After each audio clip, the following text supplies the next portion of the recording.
Hello everybody, Solar is here and I hope you are doing well. So today we're going to be going over Asuka's combos and optimization. Oftentimes when I'm asked about Asuka, the people ask me a lot about my combos and my specific routing. So here is going to be a good general guideline of what I do during matches in order to be as optimal as I can be. Now the point of this video is to get you to freestyle your own combos and not follow a specific combo path, because while there are definitely optimal combos to do, oftentimes as Asuka you will have to adapt and learn what your cubes do on the fly and how they interact with certain spacing and attacks. So I'm going to start off with some Manaless combos, then I'm going to transition into using cubes, using meter, and using the new move Mana Blast, all of which are very core to Asuka's combo game. But let's start with the Manaless combo first, which is going to be our close slash and its multiple variations.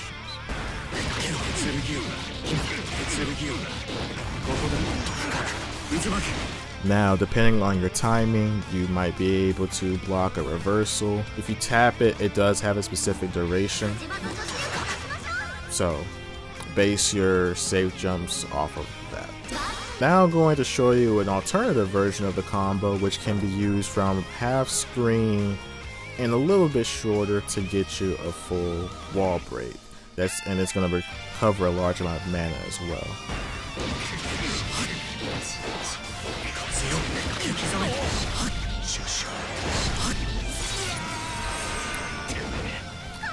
183 damage, and we regenerated about 60% of our mana, or we could have alternatively drawn a card. So at the cost of a little bit of execution, you actually get a live reward for landing a close slash. And yeah, just overall really good. You just want to make sure that you do that super jump as best as you can, otherwise you might get something like this. Let's see if I do it right the first time or not.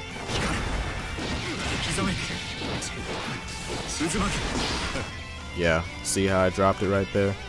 Yeah, so mainly the super jump and that far slash, that close slash, apologies, is where the choke points are in this combo. I mean, if you do mess it up at that point, where I'm at, I mean, at least you're plus 13, so there's that. Now, let's say you have 50 meter and you want to try to gain as much resources as you can.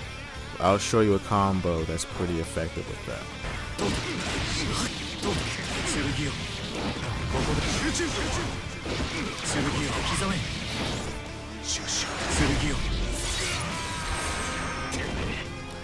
$204 damage. Not bad, and we recovered a large amount of our mana as well for 50 meter. And also, this depends on your spacing to the wall. This is, I'm assuming, half screen, so you know, if you're a little bit closer, you'll have to adjust your routes accordingly, but for 50 meter and from about half screen, that's going to be a good option for you. Okay, so switching back to test case 1 here, let's talk about using our cubes and combos, the important part. So, like I said earlier, this is going to be combo theory. You'll have to mess around with your attacks to see how you can optimize them yourself, but I'm going to give you a general guideline. So using this hand here, let's see if I can get to the wall from about half of the screen.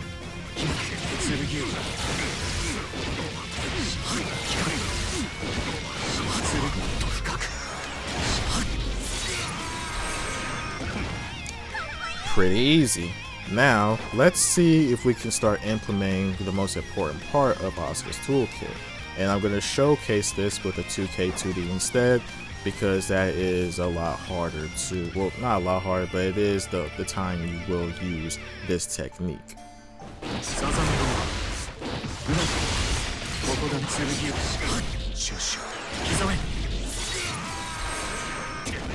Yes, you will be using dash cancels if you want to get the optimal amount of wall travel. We're going to talk about this a little later, but when you start doing conversions, that is when you are really going to be needing those dash cancels. Let's do another combo and see what we can do.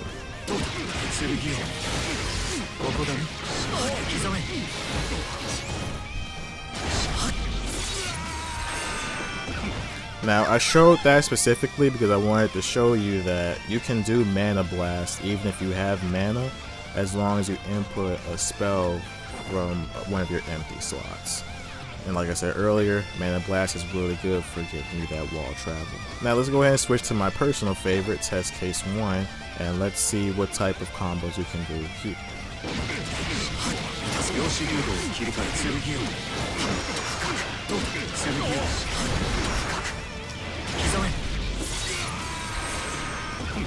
So, off the dome, that's a good combo.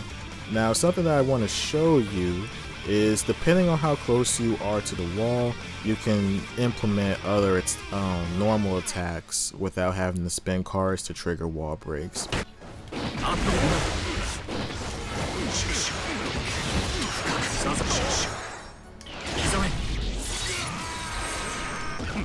I did that routing specifically to show you combos with 2D.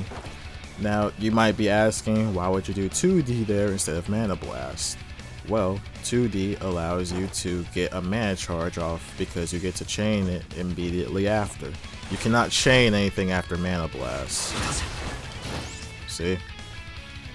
Can't reload cards, can't charge mana, unless you do like RC of course, but any of your other special or normal attacks cannot be chained. Anything with 2D lets you get a mana charge off and then go into a super or something, for example.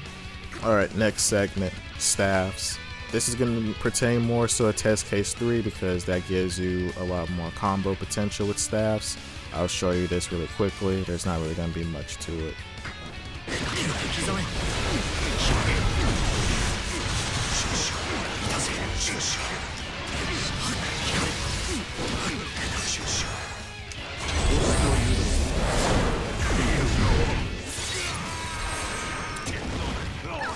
So that was a pretty good example right there, and as you can see, I optimized the combo by using that far slash to get the wall stick and then go into my super attack. All of the examples I've shown you so far can be supered as well. I just choose not to for time reasons. Now let's try to show the repel staff.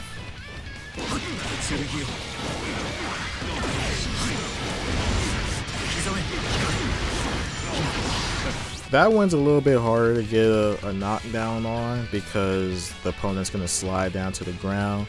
Instead, you can do something like that for that dash cancel and then be plus 13. Or you can do something like Arpeggio or another staff and get some more craziness in there. Yeah, there's not much to really explain about the staffs. They are on command now, so definitely do things like this.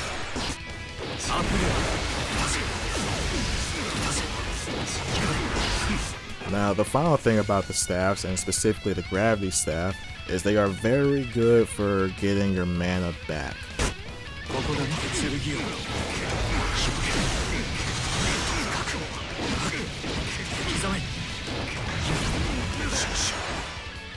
Perfect example. So something like that, they're really good for stalling out the opponent, especially like I said, the gravity staff, because it keeps them in the air for so long. And if you have other cubes attacking them in that duration, you can just sit there and charge. And as you can see, I got my full mana gauge back during that time. So staffs, hard to use, especially now, but very critical in order to get your mana back. Alright, time for the final part of the video.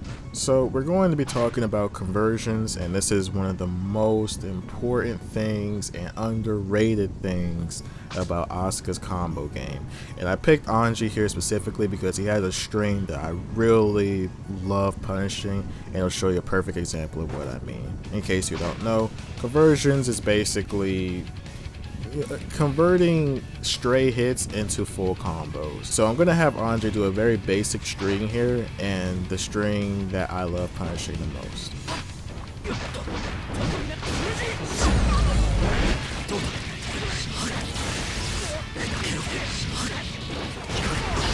You see what I mean right there? Perfect example. You see how I'm punishing his jump in attack and I'm converting into a full combo?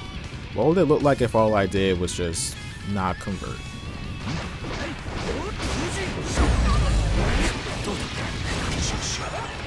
I mean, that's still decent without any resources, but do you see what I got versus what happened when I used, you know, cubes and all that other stuff?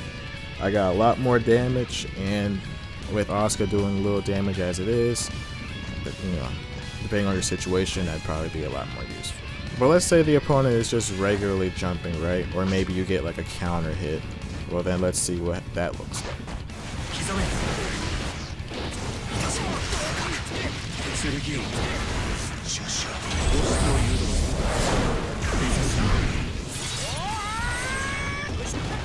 Very, very basic example here. And then for the final part of conversions, yes, this is going to be a very short section. I want to talk about full screen conversions. Yes, we can also convert from full screen. Now, let's say you're full screen, right? You might be thinking, well, what's the odds of me actually hitting somebody from full screen? Quite a lot, actually. Like I said, we can combine staffs now. We can, you know, use full order. The odds of you hitting somebody from full screen with your cubes is actually fairly decent. So how exactly would I convert this? This would be pretty easy, right? So let's say I'm just charging up or whatever, I throw this out. Oh, they get hit?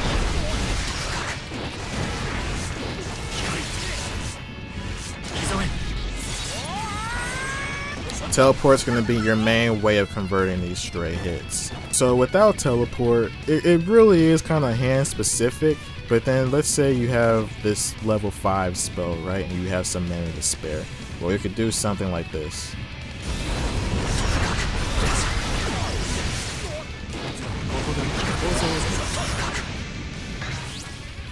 Or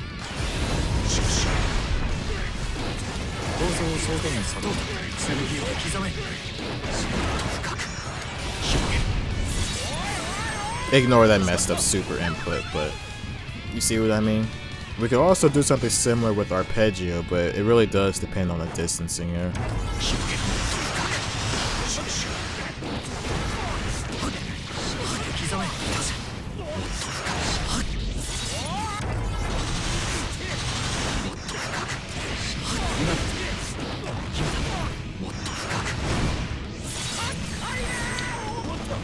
As you can see, like I said, like depends on spacing, depends on your hand, depends on your resources, but you more often than not should be able to convert off of these things. The same thing can be said for air spells as well, and one of my favorite round starts to go along with that.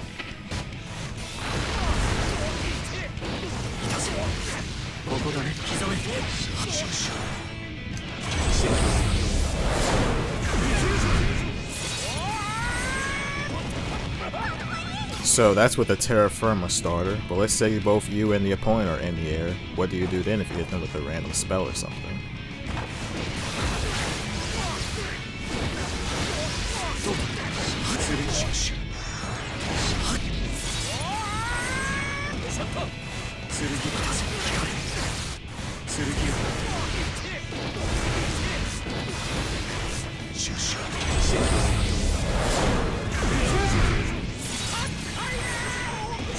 And that's it for air conversions. Fairly simple, you just have to know what's in your hand, and you know, of course there's burst routings as well, which is definitely depending on your hand. But yeah, counter hit, this is going to be a fairly short section as well because you really don't get that many counter hits. I'd say the most common thing you're going to experience, besides close slash, which doesn't really give you much more combo potential, you'll have something like 6k.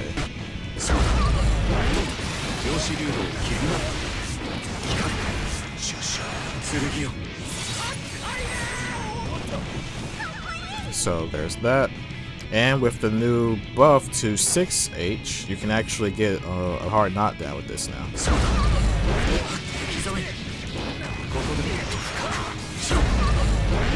There you go. And then for the final counter hit button I want to talk about, 6H.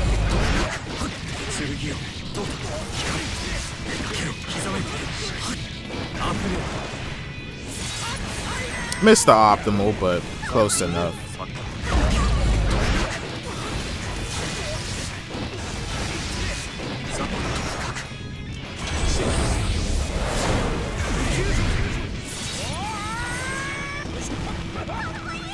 And that's gonna be it, guys. I hope you appreciate the combo tutorial. Asuka's combos can be pretty boring if I'm being honest. I still think he has one of the easiest combo structures in the game. But with the addition of staffs, I mean, go crazy. People can do a lot more crazy combos than what I do.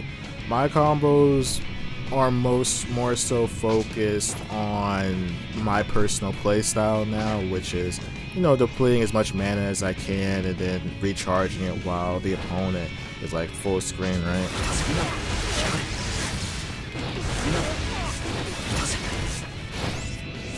So if I had like 70% mana, you know, it would be recharging right now. I'd have positive bonus and the opponent would take a good amount of damage. Hope you enjoyed the video. Like, share, comment, subscribe. I will see you next time.